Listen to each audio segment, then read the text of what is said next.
Welcome to the 13th episode of the Business Intelligence Report, a Bright Talk original series where every month we'll be exploring how businesses can realise the transformative power of data. In today's webinar, we'll be uncovering the latest developments in supply chain analytics and notable use cases. My name is Eric Topham. I'm the CEO of the Data Analysis Bureau, a data science and engineering innovation company. I'm lucky enough to be joined today by Deepak and Venkat Kotaru, who are going to introduce themselves now. Deepak, would you like to introduce yourself to everyone? Thank you very much, Eric. Good morning, good afternoon, and good evening, everyone. I'm Deepak Jose. I'm part of the digital transformation team at Mars. If we were having this conversation in person, I would have started by giving all of you some M&Ms and Snickers. Unfortunately, you won't get it now. As part of Mars, I lead a global analytics team, which focuses on some of the key business problems for the organization, including revenue management, portfolio simplification, omni-channel, e-commerce analytics, etc. I lead a global team and I support all the large four segments for Mars, which includes Mars Wrigley, which includes brands like M&M Snickers, pet care, which includes pet nutrition brands like Pedigree and pet hospitals, and the food segment, which includes rice products like Ben's Original Pasta Sauces, and the multi-sales, which is a distributor-led segment. Very excited to be here to share our learnings and also to learn from all of you. Thank you very much, Deepak. And while I'm sure we're all extremely disappointed to not be getting any chocolates out of you, we're very pleased to have you here too. Venkat, how about yourself? Yeah. Hi, I'm Venkat Kotaru. Thanks for the invitation, Eric. And I am a director, Transworld Technologies US Inc. And I'm in a process of designing a software product that can reduce organizations' capital expenditures and optimize the risks and resource utilization. And I have gone through multiple transformations, digital transformations, which included some supply chain experience. Fantastic. Well, we're very glad to have you here too, and we're really looking forward to some of the, the advice and experience you'll be able to pass on to the audience today. Just before we get started, I do want to remind the audience that we are live and interactive. We do want to hear your questions, your feedback, so please submit those through the player at any time, and we'll take them throughout today's discussion. So, without further ado, I think we'll get stuck into some questions. I think to kick us off, the first question to ask both of you is, what is your organization's analytics strategy, and how do your organizations invest in it? I mean, I think it'd be fascinating for everyone to hear about an organization like Mars. So, I mean, Deepak, do you want to kick us off with that question? Absolutely. Mars is a 100-plus-year-old organization with more than 100,000 associates, that too in close to 100 countries. So when the digital transformation leadership team, when they started the analytics journey, we wanted the message to be very simple for all the associate at Mars. And we went with the theme of 100x speed. So a digital transformation initiative and the analytics investment that we want to make, we want to drive speed of decision making while building this out. We use a simple framework called the Mars Digital Engine while building any analytics capability. Now, Mars Digital Engine is a four-pronged approach, which goes through: one, find the problem using user centricity and design thinking. We want to find the right problem before solving the problem right, is the message that we want to find the right problem. Once you find the right problem, then you go to solve. This is where we leverage AI, machine learning to solve scalable solutions which are reusable, and in many cases we want to own the intellectual property of it as well. But once you find and solve the problem, then we go to automate. This is once a problem is solved, once it has a business case of its own, then we can automate and save a lot of resources and reinvest those resources into business activities using robotics process automation, for example. And all of these three steps are going to work if and only if the delivery is done in an agile way. Agility is in the heart of the digital transformation at Mars. To make it simple, we generally tell, if you want to move from point A to point B, you don't need a Ferrari, you just need a skateboard. So how can you build a progress over perfection mindset is very important in the way we are building the analytics strategy within the organization. Now, all of this is going to work if and only if analytics is business-led and digitally enabled. So by business-led, it means we need to have strong product owners within the market. In case of pricing capability, you need to have a strong pricing manager. In case of supply chain capability, you need to have a strong CPFR team.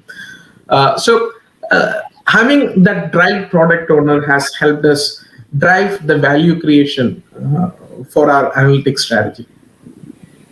That's a really great overview and fascinating to hear about how you guys do that. I'm sure a lot of similarities to the ways that other people are doing it. Of course, an organisation like yours has been around for a long time and leading the way in some of these things. Venkat, how about your approach to this sort of problem? Yeah, I'm more than happy to share that. So I can share from a technology standpoint how the supply chains run in various organizations, at least that I have worked with. And I don't want to create a bias here, but again, I would like to I like to share some information around how the supply chains that I have worked with. First and foremost, there are 4 V's that we are focused on, which is from the, again, I'm referring from the technology standpoint, and that is the volume, velocity, and variety, and veracity. So adhering to those 4 dimensions, what is the information that we really need? How much volume of that information do we really need?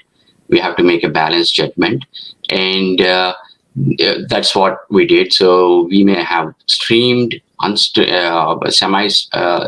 structured, semi-structured, and unstructured information.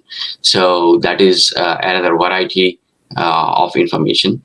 And the velocity at which we procure that information, we absorb that information, so that we looked into. So basically from various streaming apps, or it could be from structured applications. Then the veracity of the information, whether that information that we have absorbed, is it really trustworthy, and how much of that is going to add to our analytics capabilities. So those are the 4 dimensions that we looked at. And as far as addressing the supply chain from the organization standpoint, so we have streamlined some of those processes wherein the legacy applications were replaced or were looked into while considering the transformations. So simplifying the business processes and adopting some technology standards and various technologies like cloud services, and then AI and ML, and then mainly the IoT as well. So we can go further into that as we go into this technology utilization. But I would say that the simplification of those processes was something that we looked into, considering the supply chain analytics and transformation. Great, yeah, and those 4 V's, I'm sure a lot of people are familiar with from the days of the big data boom, and thanks for both of you sort of laying out at a high level kind of how your respective strategies are broken down. And I think that sort of problem definition side of things is obviously really critical, right? Everything starts with a question. So I think that having sort of spoken a bit about sort of your general approach to your analytic strategies, how has the last year kind of really changed the way that your businesses have viewed and relied on analytical capabilities, and have there been any impacts on those strategies? I mean, again, Deepak, do you want to just take that one first? Yeah, sure. That's a great question. We used to think the analytics transformation or the digital transformation at our organization is going at 100x speed. Then last year, when the pandemic hit, I think that transformation and the speed of transformation went on steroids. I think personally for me and my team, we would have quadrupled the number of initiatives that we have started. Now, from a business standpoint, for some of our segments like pet care, which includes pet nutrition, we have seen a significant tailwind. Due to pandemic, a lot of us are sitting at home. We are not meeting our loved ones. It has led to a trend of adopting pets.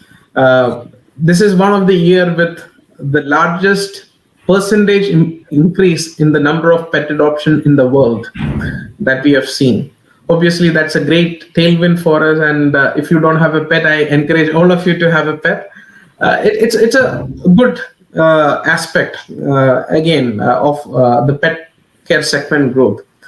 Again, in some cases, like where our consumers have stopped going to the convenience stores, that had impact on some of our transactional categories like chewing gum. For some of the released chewing gum, it created a lot of headwind. One, broadly across all the segment, what we are seeing is the consumer preferences are shifting. The way we interact with our customers are also changing. So building capabilities which are agile is very important. Now, I'll tell you a short story and humor all of you. And we use this story on telling how we want to build the solution. I read this story in Medium with one of the innovation investors. So in 1940s, the Central American country, Honduras, this country is known for a lot of earthquake, floods, natural disasters. The US government in 1940s, they collaborated with Honduran government, and they built a bridge between to connect to vast majority of the land between one of their rivers. The bridge is called the Choluteca Bridge. In the 1940s, this is known as one of the bridges which was built to last with some of the strongest foundation. So do you know what happened few years later? Another natural disaster hit the country. It's called the Hurricane Mitch. Now, because of the natural disaster, there were a lot of flooding and earthquake. The river changed its course. Now you have a bridge with no water under the bridge. Now, we talk about how to building to last versus building to adapt solution in this case. Now, when the pandemic hit, when the consumer preferences started shifting, for us at Mars, it meant the e-commerce business started growing. We started seeing a lot of out-of-stock situation from an on-shelf availability standpoint. So unless until we had not built our capabilities in an agile manner, we would not have been able to make changes faster. And what does agile analytics technology mean? For us, it is three simple words. One, can we build an interconnected solution? So that by that, what it means, can we build a solution where demand capabilities does not sit in silo with supply? It is interconnected, because out of stock as a problem, unless until it is not interconnected, we cannot solve. The second thing is on building a reusable asset. We don't want a one-time analysis to be done. We want to replicate it every period, every quarter, every year, if possible, a reusability. And the last thing is the white box capability. We had traditionally, in some of the cases, great solutions, but these were black box. Nobody was able to explain what is the data engineering behind it or data modeling behind it. So a lot of capabilities we started building in-house because of the scale and strategic importance. So that way we were able to build the technology in an agile way with adaptability in mind. So again, it's a continuous journey that we are going through, and we are seeing a lot of initial success in this route.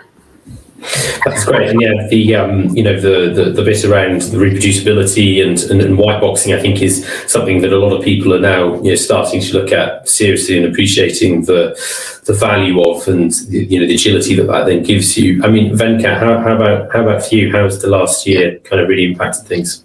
Yeah, that's really interesting topic here, because as we all know, in last year, like all the business models changed dramatically, and nobody could see this coming.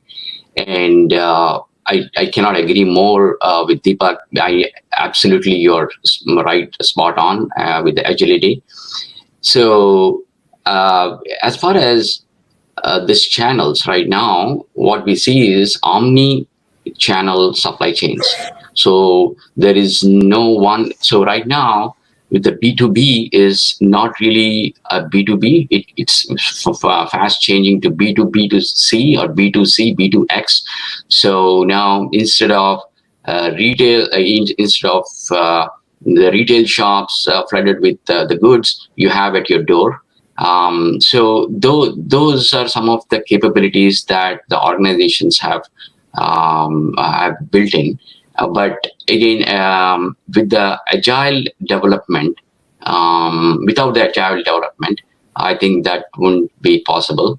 So what we have noticed is this omni-channel supply chains, wherein bringing those dynamic supply chain capabilities and utilizing various channels, intermediaries. So it's a much more complex environment, and just so that there's a faster speed to market as far as these new changes and new developments that are happening externally, in external space, as well as internal to the organization. Oh, that's fascinating.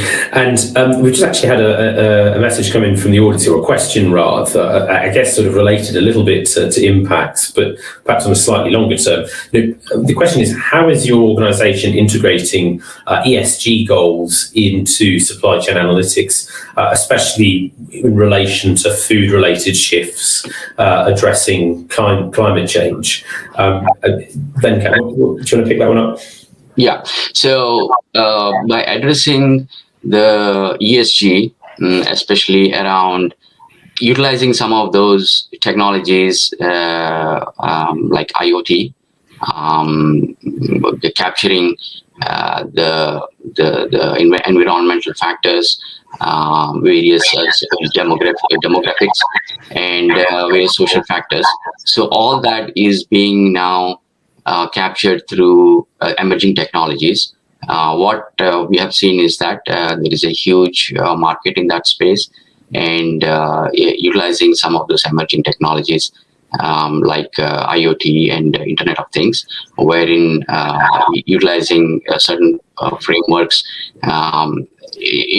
into capturing that information from the customer all the way to the organizations, to either to the vendor or to the customer. So basically using some of those emerging technologies. That's all. Okay, so very much a technology-based solution for trying to capture specific types of data that can, help with visibility there. I mean, Deepak, from your perspective at Mars, what are you guys doing in terms of integrating those ESG targets into your analytics? Yeah, I think it's a very important thing. See, at Mars, our key motto is the world we want tomorrow starts with how we act today. Now, as part of ESG, we have several goals around healthy planet, which includes climate action, water stewardship, land use, etc. Then thriving people, that is another, which includes how can we help in increasing the income, respecting the human rights, and unlocking opportunity for women, etc. Now, there is a team within Mars called the Mars Advanced Research Institute, whose key focus is around driving a lot of these actions on driving a sustainability in the future kind of an action plan. Some of the key initiatives that I've seen at Mars, which has created a lot of impact. One of the initiatives which led by the Mars food segment is called Saving Tomorrow's Cocoa Today. So cocoa is a very important ingredient to our supply chain. Another aspect which is led by our chocolate business is around creating a deforestation-free global cocoa supply chain. That is another initiative. So depending on which segment that you talk to, there are sustainable initiatives that we are leading, and that is essential part of who we are as at Mars and how we want to build our future together for our consumers. That's great. Yeah, and I think that my next question is going to be around risks, and you've kind of sort of touched on it there. We're talking sort of about global risks to the environment that, of course, ultimately are going to present risks to supply chains. And I think the question that naturally follows then is how can we use analytics to try and address or mitigate some of those supply chain risks or risks within that supply chain ecosystem. I mean, Venkat, from your perspective, how can we best use some of these analytics? Yeah. So first and foremost, with supply chain analytics, there is a risk of basically around data gathering. So there is a data bias or sampling bias. That's and the human capital with preconceived notions around what to capture and what not to capture. So there's some challenges around that. So how much do we capture?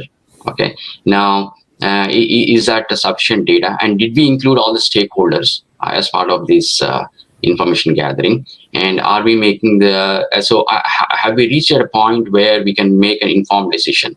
So those are some of those shortcomings, or I would say more of a risks that one needs to consider, like organizations need to consider as far as running the analytics and producing certain results and metrics. So that's what we have noticed.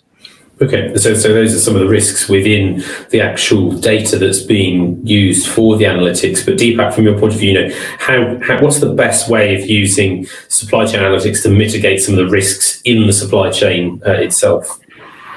Yeah, I think there are a few aspects here, and one of the initiatives which have been part of is about predicting the out of stock situation. I think this is something across all the segment of Mars that we are actively working on. Now, if I were to share some of the statistics, like in 2020, before pandemic, if you look at the number from the month of Jan, and if you look at the out of stock situation in the month of Jan in 2021, we are seeing almost the out of stock situation still is 3 times what we used to see. So there is a significant increase that we are seeing. And one of the main reason that is happening is because of the shift in the channel and the change in the preference of the consumers on the kind of products that they are buying. Now, I'll specifically talk about this initiative that we are running around portfolio simplification, which is about reducing the complexity of supply chain and optimizing the demand. Now, one of the biggest reason for any organization like any manufacturer like Mars or our peers in the CPG industry is because of the number of SKUs that we sell. In the tradition, we might have, as part of innovation, we might have created a specific kind of SKU and we started selling, but it kept on adding. Now, in the United States chocolate segment, for example, we used to sell close to 3,000 SKU of chocolate, of the Mars Wrigley products, for example. And the leadership team for Mars Wrigley decided to reduce that SKU by 25%. And this is done through a rigorous analytical process on identifying the SKUs that we have decided to delist. We looked at the consumer preference, the long-term growth potential, and one of the most important factors which went into that decision making is that supply chain complexity. How easy is for us to manufacture it, and how easy is it to take it to in front of the consumer. So again, portfolio simplification is a good example where we can use data and analytics to understand what are the SKUs which we should potentially delist. And it's not only, it doesn't stop there. Once you delist a SKU, where does that demand go to? So that we can, so delisting a SKU which the consumer is buying, that doesn't mean that the consumer will stop buying it. We need to find an alternate SKU. And we have done complex algorithms to predict the demand forecasting, or like the demand transference from the delist SKU to a potential new SKUs. And we have helped in building some of these capabilities. So this is one of the examples where data and analytics can help minimize the supply chain risk, not only identify it, but proactively takes actions and give options for the business to take decisions around it. Yeah, and if we were to dive in a little bit, sort of under the hood now, what are the key techniques that you guys are using at Mars to improve the supply chain through analytics? Particularly in reference to the issue of stock outs, or perhaps conversely to that, excess stock and discount selling. What are the kind of the key approaches that you guys are taking? Sure, great question. So, Eric, I think the supply chain analytics within Mars is a huge, humongous team, and there are a lot of different activities associated with it.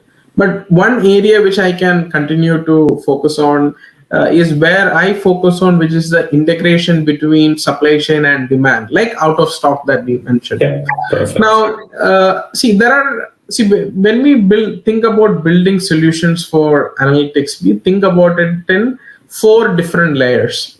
The first layer is the data engineering layer. The second one is the data modeling layer. The next one is the data visualization. And finally, the insights layer. So that is how we traditionally used to think about it.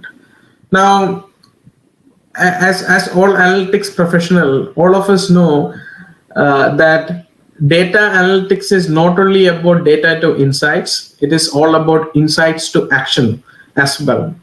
Now, in some of the cases, what we have seen, the supply chain requirements of some of our customers are quite different. The way the CPFR team operates between different customers.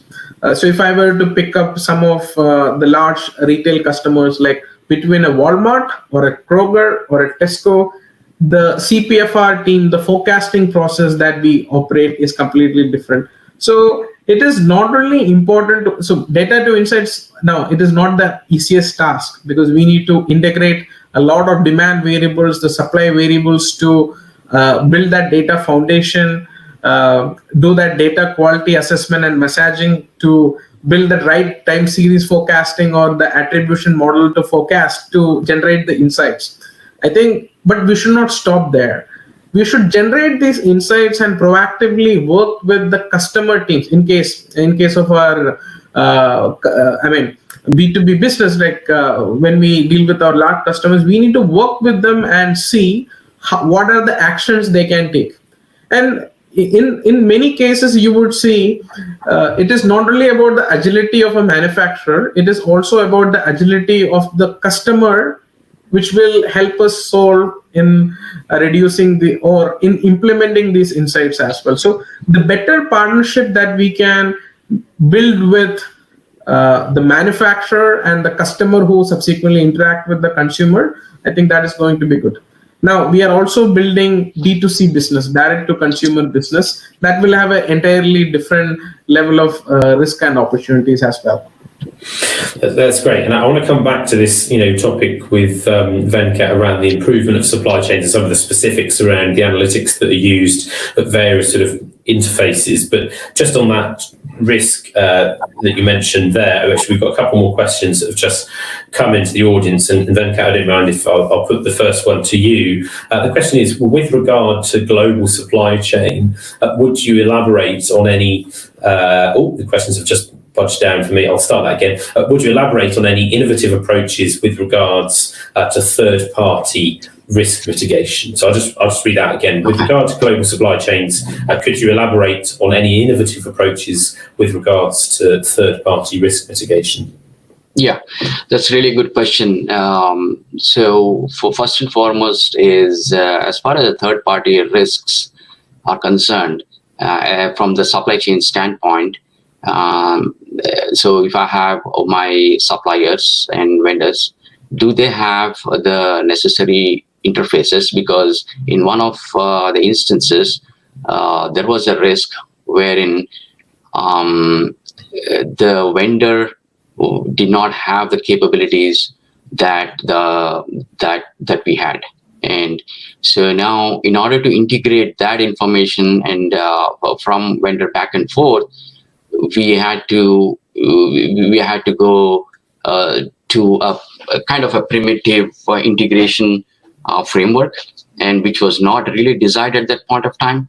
But how we mitigated was to implement a quick solution at that point, wherein we can integrate with the third parties in order to obtain that information, or rather pass that information, but at the same time take care in the later deployments wherein they are on par with the capabilities of the organizations. So the integration aspects have to be clearly looked into as far as the third party risks go, and whether they have whether they possess enough integration capabilities. So that will reduce your cycle times or your procurement time, and also are there any missed stocks? So all that we can be taken care of. Okay, and so I think that integration to third-party point leads nicely on to the follow-up question, I think. So, which was, how is data analytics facilitating your organization's ability to mitigate cybersecurity-related risks with regard to supply chain to include those integral third-party relationships? Do you want to pick that up on as well, Venkat? From the cybersecurity risks? Okay. So, these... to supply chain.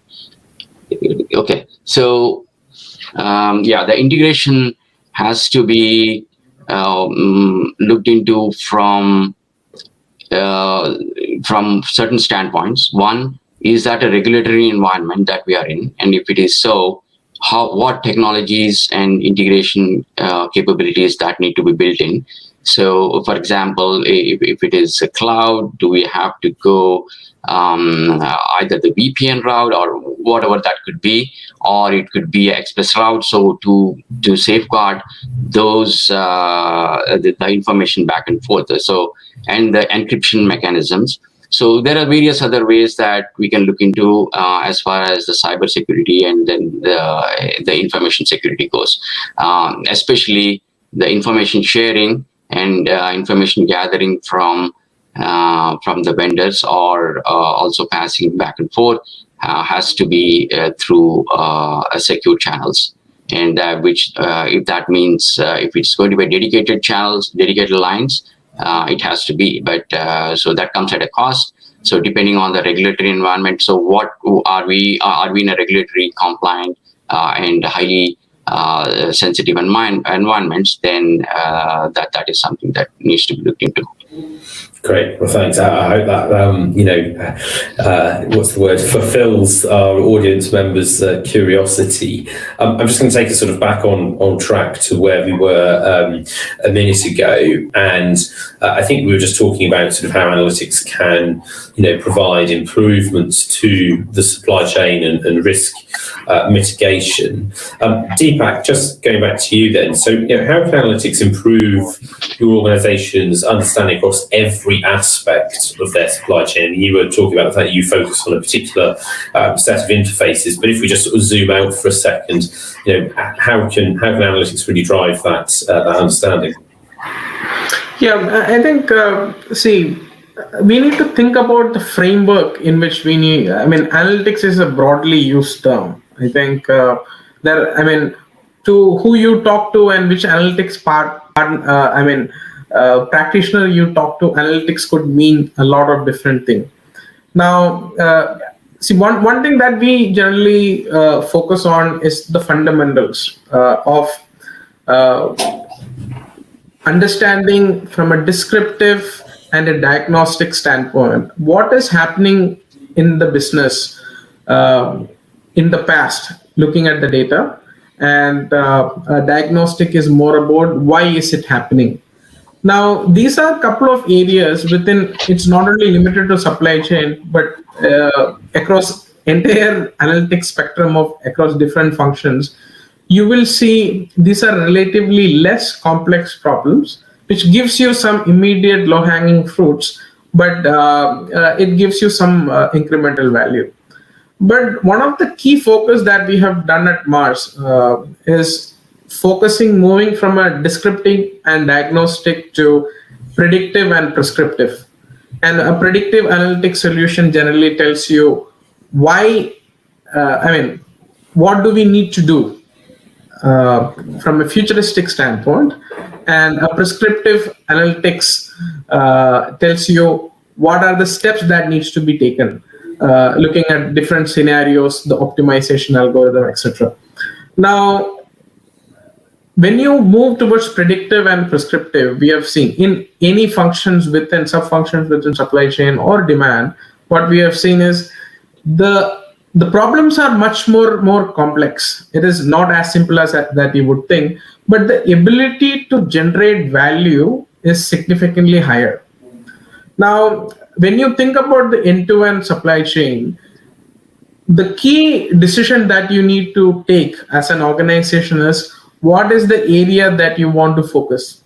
I'm sure that in every organization, the number of people and the resources will be limited to solve the analytics related problem. It is all up to us to decide which is the area that you want to focus.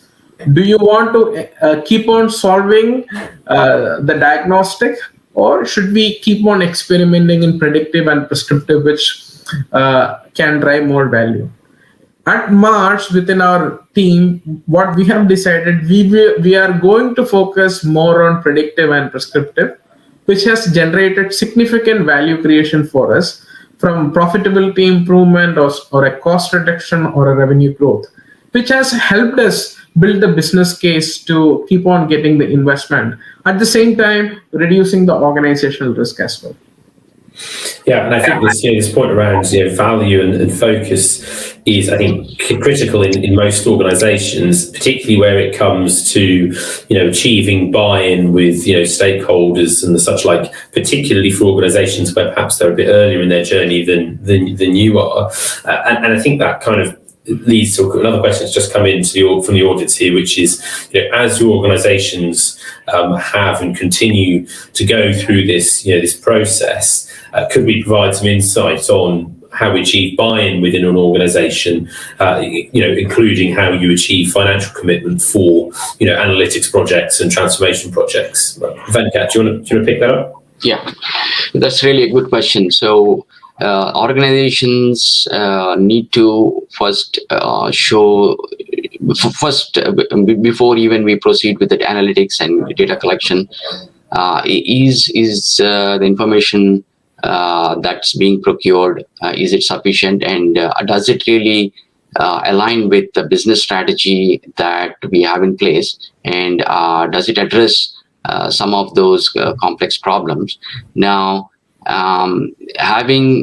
so basically the capabilities that need to be built in our business model are around how we can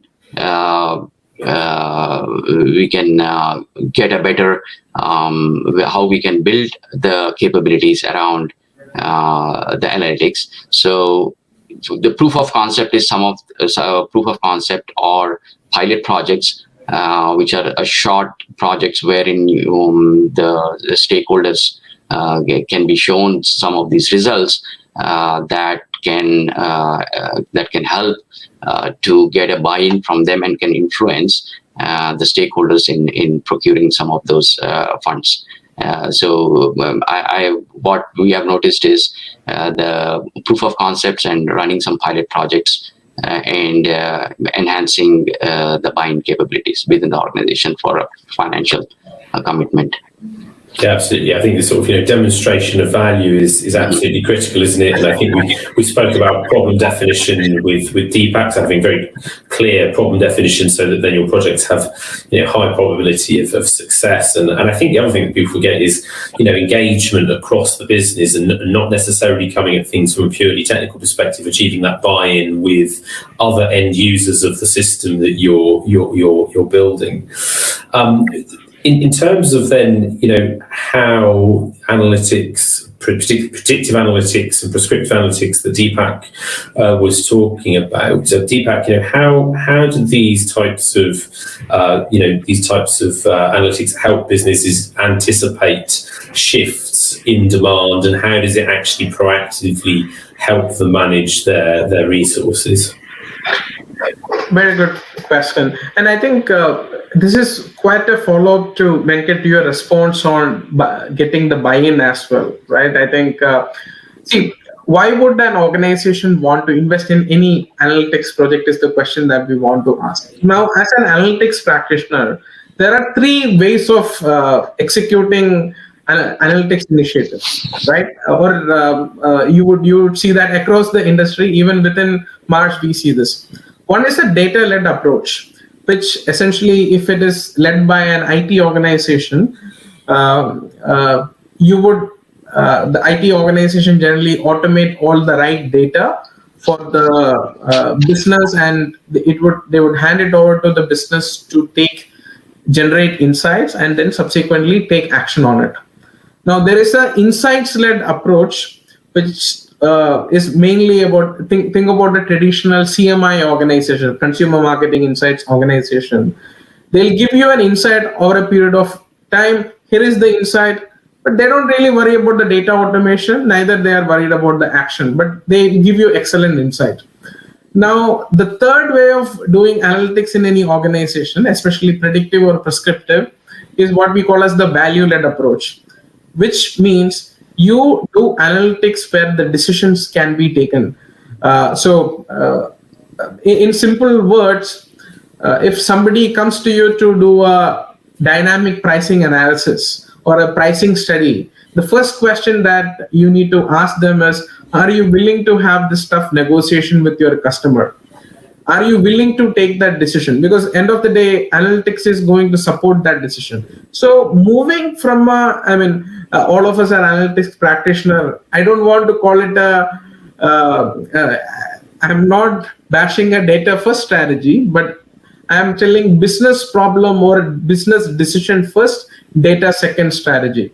So instead of building a huge data foundation to generate some knowledge and insights, to generate some action to create some small value, I think we need to change our mindset to, hey, what is the value that we can create? For creating that value, what are the actions that we need to take?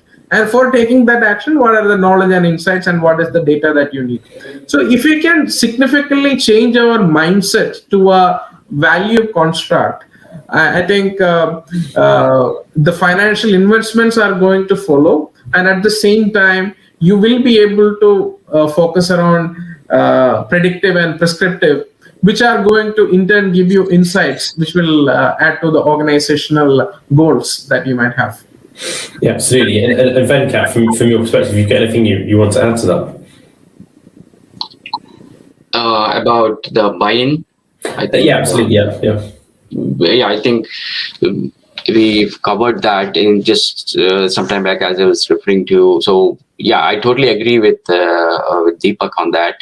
That first looking into the strategy, focusing the value, and obtaining the insights into why we are doing it, and do we have the right are we progressing the right direction. So then follows the pilot projects, wherein your data ingestion, then data cleansing and data filtering, and also data visualization. So again, utilizing various technologies as how to do that. So basically most of a tactical approach, but overall that falls in place as to what Deepak was mentioning.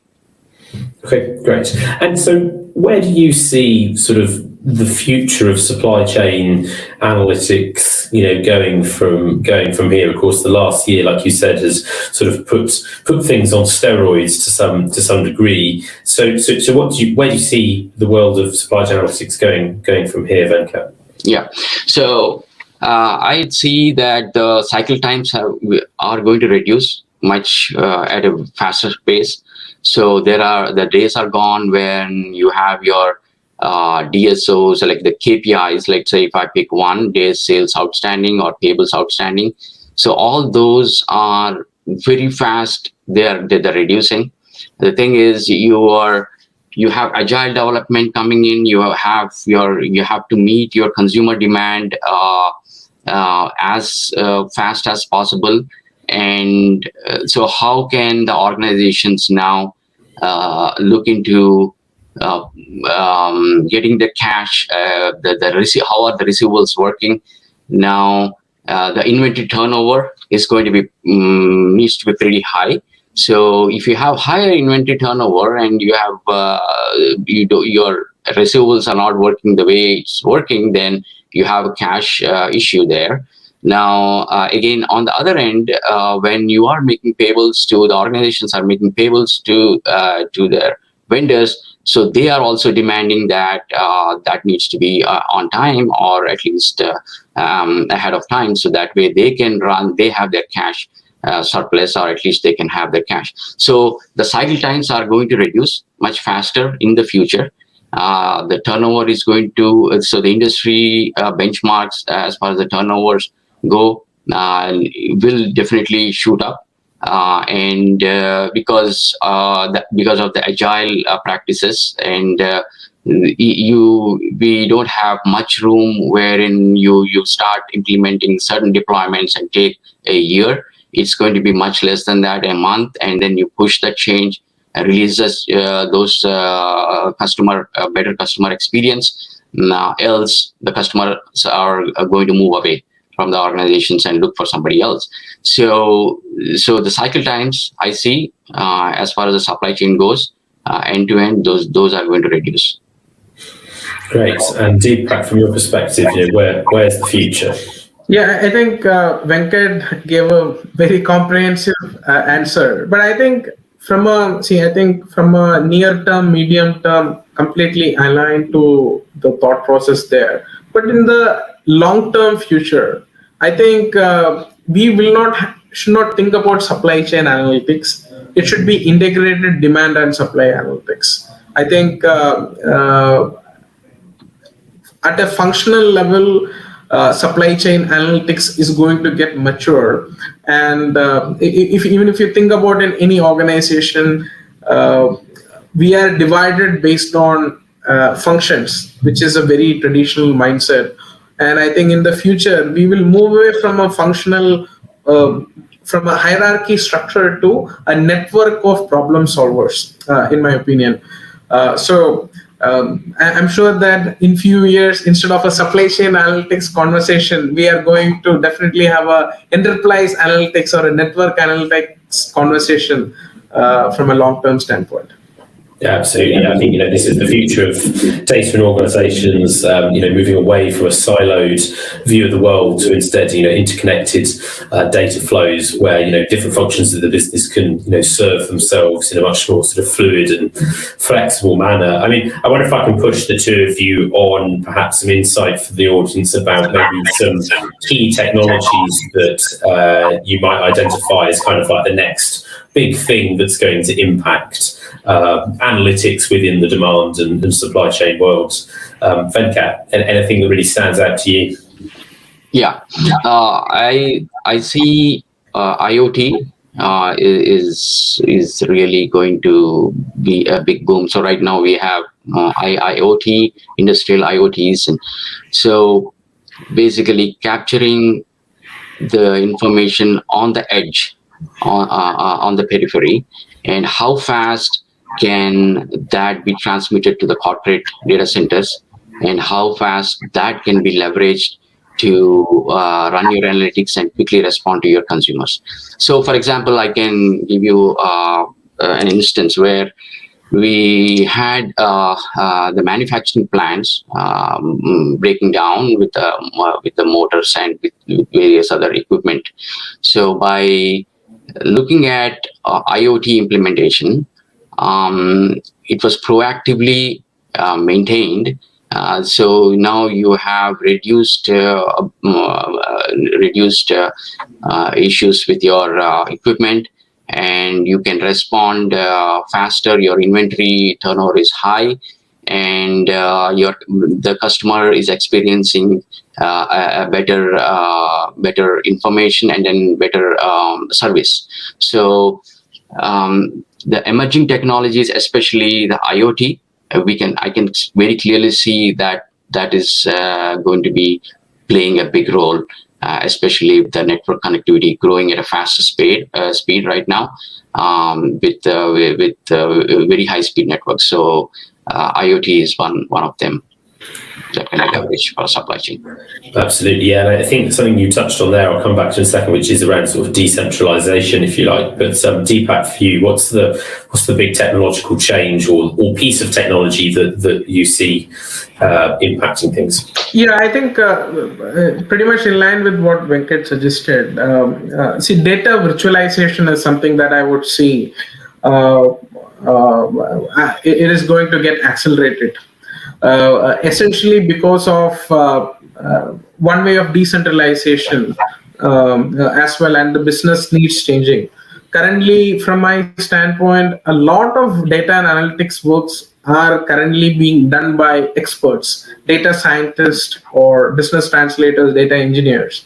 Now, I think we should, as the technology is evolving, and the capability of associates in general are increasing. When we have no-code platform, low-code platforms, the data virtualization capability, I think more and more citizen data scientists are going to get embedded within the organization. With more and more citizen data scientists, they would love to have the data. I mean, they don't want to create a new data warehouse for it. If you can get access to the original data source so that they can make a quick analysis really fast. I think data visualization is something that I would put some money on, including Presto or Dremio, etc. Yeah, no, absolutely. I think this, certainly from what TDAP do and the work that we're involved in the manufacturing space, I think that that pushing out of analytics right down to the edge and the agnosticism and portability that we can achieve these days with, in the machine learning world with pipelines that we can deploy is going to have a big impact on how we, build and run these systems. And I think it's quite an exciting time for that. We're down to the last sort of just few minutes. So I just wanted to give you both a chance to leave the audience with any final thoughts that you have. Oh, actually, I've just got a quick question that's coming from the audience. We might just have 2 minutes to answer it. How do you see IoT facilitating an organization's ability to be more efficient and cost effective, and at the same time increasing compensation for workers? That seems like a massive question, actually. So I'm going to give you each exactly 2 minutes to give it a go before we sign off. So Deepak, over to you. Yeah, so one of the biggest example of IoT implementation that I've seen, not at Mars, in my prior role at Coca-Cola. Now, the IoT as a capability is the best way to capture consumer sentiments on a real-time basis. If some of you might have seen Coca-Cola Freestyle device, I think, which gives you option of more than 100 drinks. This is an example. The IoT capability is the best way I would articulate it. The real-time way to understand the consumer behavior preference, and that is going to help the organization take the decisions across its entire supply chain. So if there is a new preference that you are seeing, how it is going to change and how that data can be used in a very dynamic way. Now, I don't have a perspective on increasing the compensation for workers, but I think learning more and more about our consumer, my hypothesis is that we are going to take decision which is going to help the organization grow its revenue and profitability that way. Fantastic, thanks. And Venkat, how about you on that question? Yeah, so as Deepak mentioned, from a customer markets relevance and standpoint, which is absolutely true. From operational standpoint, operational performance within the manufacturing plants, like I mentioned, you have less downtimes, higher productivity, higher performance, and your inventory rates are higher. And you have unmanned operations wherever possible. So your costs are reduced, overheads are reduced as well. And at the same time, you are able to predict ahead of time when the maintenance is up, and you can see the patterns through the statistical process charts or something like that. So there are various tools that one can leverage. Now, as far as, so all that indirectly, I would say, will translate to higher cash retention, and probably that would lead to higher compensation. But again, that's something, it's indirect, so I wouldn't really bet too much on that. But yeah, that might lead to a higher compensation if the organizations are willing to. Mm-hmm. Yeah, I totally agree with that. And I think on the conversation bit, perhaps the bit that we can add is that as some of these, machine learning driven predictive technologies get embedded into some of that operational side of things, what it's actually going to do is free up human workers to do tasks that humans are more naturally effective at, right? And so when we talk about compensation, we perhaps don't necessarily mean it's solely, monetary compensation, but compensation in terms of time, compensation in terms of work satisfaction, and indeed doing tasks that are just more valuable that in turn will engender better compensation. So I think that's really probably where the compensation side, comes in from my perspective.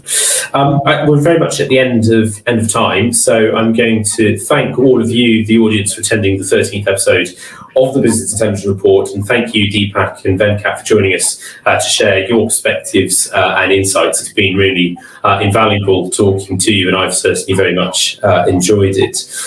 For the audience, if you click through the attachments button in your player, you'll be able to register for the 25th of August episode of our series, where we'll be discussing unsiloing data. We touched on it very briefly earlier there with Deepak, challenges, opportunities, and the latest tools.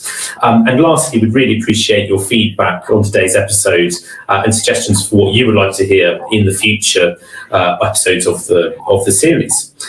So that's very much the end of today's show. Thank you very much again for attending, and we wish you all a wonderful morning, evening, or night, depending on where you are in the world. Thank you very much.